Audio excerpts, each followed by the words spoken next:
Bonjour, je m'appelle Mélanie et j'ai 17 ans. Je suis en dernière année de mes secondaires.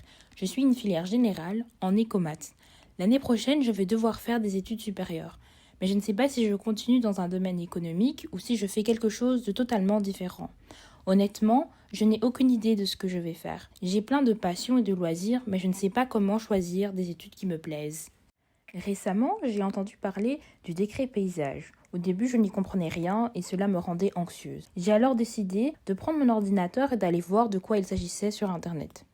Laissez-moi vous expliquer les points principaux de ce décret. Premièrement, ce décret définit la finançabilité des étudiants en études supérieures. L'objectif du décret paysage est que les étudiants finissent leur bachelier en 5 ans maximum. Les étudiants pouvaient auparavant reporter leur crédit et étaler la validation de ceux-ci. Les étudiants qui entrent dans le supérieur sont obligés maintenant de valider leurs 60 premiers crédits en 2 ans maximum, ce qui n'était pas le cas avant. Néanmoins, en cas de réorientation, l'étudiant bénéficie d'une inscription supplémentaire.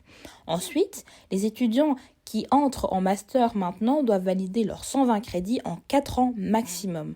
De plus, les inscriptions se finissent le 30 septembre, alors qu'avant, elles se terminaient le 31 octobre. Cela donnait plus de temps aux étudiants de réfléchir à leur orientation.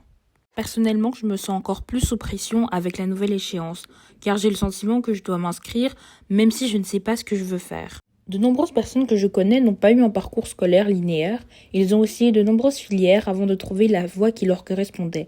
Je trouve que ce décret aggrave la vision de l'échec pour les étudiants, alors que ça fait partie de l'apprentissage. Je n'ai jamais l'impression qu'on me pousse à me demander ce que je veux faire dans la vie.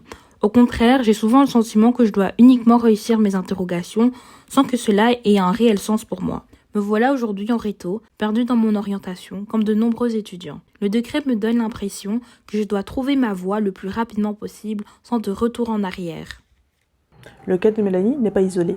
De nombreux élèves se retrouvent dans la même situation. Il n'est pas rare de voir des étudiants changer de filière au cours de leur parcours. Ces changements, certains le voient comme des échecs, font partie intégrante de la vie des étudiants. Ces réformes et autres mesures mettent l'accent sur le fait de vite finir, au détriment de l'épanouissement des étudiants.